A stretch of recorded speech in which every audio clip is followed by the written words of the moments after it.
જેમ જેમ ગરમી શરીરને લાગે છે ને તેમ તેમ શરીરમાં પાણી ઘટવા લાગે છે અને પરિણામે શરીરમાં થાક પણ લાગે છે, માઇગ્રેન કે માથાના દુખાવા પણ થવા લાગે છે, સાથે સાથે એસિડિટીના પ્રશ્ન પણ થાય છે.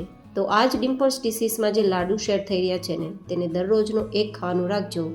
તમને આગળ બતાવેલી બધી જ બીમારીઓ દૂર રાખવામાં મદદરૂપ થશે. તો ચલો રેસીપી શરૂ કરીએ. તો જેમના માટે 100 ગ્રામ જેટલા મખાના લીધા છે. મખાના થોડા સોફ્ટ હોય છે પોપકોર્નની જેમ, તો જ્યાં સુધી ક્રિસ્પી ના થાય ત્યાં સુધી ધીમા ગેસની ફ્લેમ પર શેકવાના છે.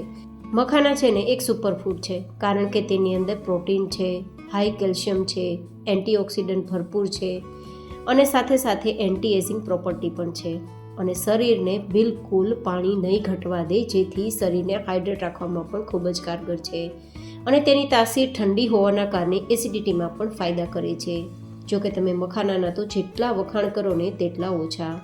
શરીરને ડિટોક્સિફાય કરે છે અને પરિણામે કિડનીને પણ સાફ રાખે છે, જેને હવે આપણે ચેક કરીએ ને તો મસળતા ભૂકો થઈ જાય છે, મતલબ બરાબર ક્રિસ્પી થઈ ગયા છે.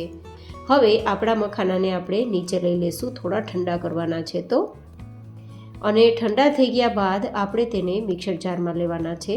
થોડા તમે અધકચરા ટુકડા કરી અને પછી મિક્સરમાં લઈ શકો છો અને આખા પણ લઈ શકો છો. મેં થોડા ટુકડા કરી અને પછી મિક્સર જારમાં તેને લીધા છે, જેથી સરળતાથી પાવડર તૈયાર થઈ જાય.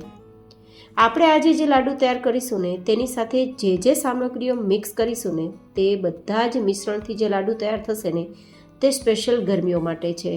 તો ખાસ તમે આ લાડુ જરૂરથી બનાવજો. એન્ડ હા, વિડીયો પસંદ આવે તો લાઈક કરજો અને ચેનલને સબસ્ક્રાઈબ કરજો.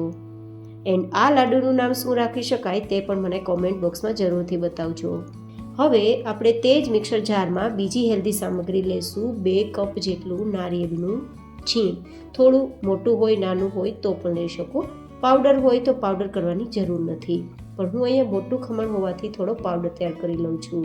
આયુર્વેદમાં બતાવ્યા પ્રમાણે શરીરને ઠંડુ રાખવા માટે અને શરીરને હાઇડ્રેટ રાખવા માટે, માથાના દુખાવા કે પછી આધા સીસી જેવી બીમારીઓને દૂર રાખવા માટે નારિયેળનો ઉપયોગ ભરપૂર કરવો જોઈએ.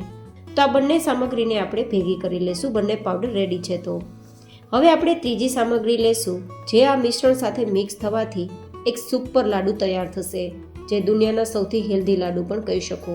સ્પેશિયલ ગરમીઓ માટે આપણે લેશું 1 કપ જેટલી મિશ્રી, જે દોરાવાળી સાકર કહેવાય ને તેના ટુકડા કરીને લીધા છે. હવે આ સાકરને ઓગાળવા માટે 1/3 કપ જેટલું પાણી લેશું.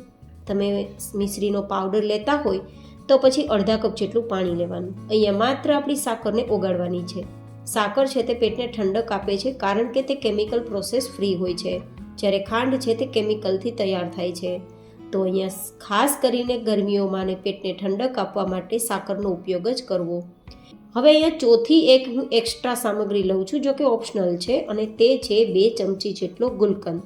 આ ગુલકંદ ઘરે તૈયાર કરેલો છે, જેથી એકદમ ગુલાબી કલરનો છે અને મિશ્રીથી તૈયાર કરેલો છે. જો આ ગુલકંદ બનાવવાનો વિડીયો તમારે જોવો હોય તો ડિમ્પલ્સ ડિસીઝ ચેનલ પર મેં શેર કર્યો છે. જો કે હું ઉપર આઈ બટનમાં લિંક પણ આપી દઈશ, તમે ત્યાં ક્લિક કરીને વિડીયો જોઈ શકશો. તો હવે માત્ર ગુલકંદ મિક્સ કરીને ગેસની ફ્લેમ બંધ કરી દેવાની છે. આપણે અહીંયા કોઈ પણ પ્રકારની તારની ચાસણી નથી તૈયાર કરવાની. જો ચાસણીમાં તાર આવી જશે તો લાડુ કડક થઈ જશે. તો હવે ગેસની ફ્લેમ બંધ કરી દઈશું અને પછી આ બંને પ્રકારના જે પાવડર તૈયાર કર્યા ને મખાના અને નારિયેળ તેને આમાં ઉમેરી દઈશું અને મિક્સ કરી દઈશું. આ બધા જ મિશ્રણથી તૈયાર થતા લાડુમાં હાઈ કેલ્શિયમ છે, હાઈ મેગ્નેશિયમ છે, પોટેશિયમ છે, ફોસ્ફરસ છે. તો પરિણામે માઇગ્રેન, ગોઠણ કમર કે શરીરના દુખાવા, હાડકાના દુખાવા, થાક, નબળાઈ આવી બધી બીમારીઓ બહુ જ દૂર રહેશે. અને આ બધી જ સામગ્રી ઇનબિલ્ટ ઠંડક આપે છે. તો પરિણામે પેટની ગરમી કે એસિડિટી પણ દૂર રહેશે. પેટને વધારે ઠંડક આપે તેના માટે આપણે ગુલાબની પાંખડી મિક્સ કરીશું, સૂકા ગુલાબની પાંખડી, જે કલરનું પણ કામ કરશે, ડેકોરેશનનું પણ કામ કરશે અને પેટને ઠંડક આપવાનું પણ કામ કરશે, જો કે ઓપ્શનલ છે. હવે તમે તમારી ચોઈસ પ્રમાણે લાડુ તૈયાર કરી શકો છો.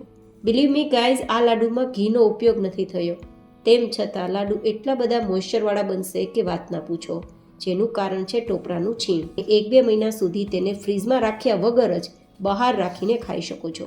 તમે જુઓ, અંદરથી એકદમ સુપર સોફ્ટ આપણો લાડુ તૈયાર થયો છે.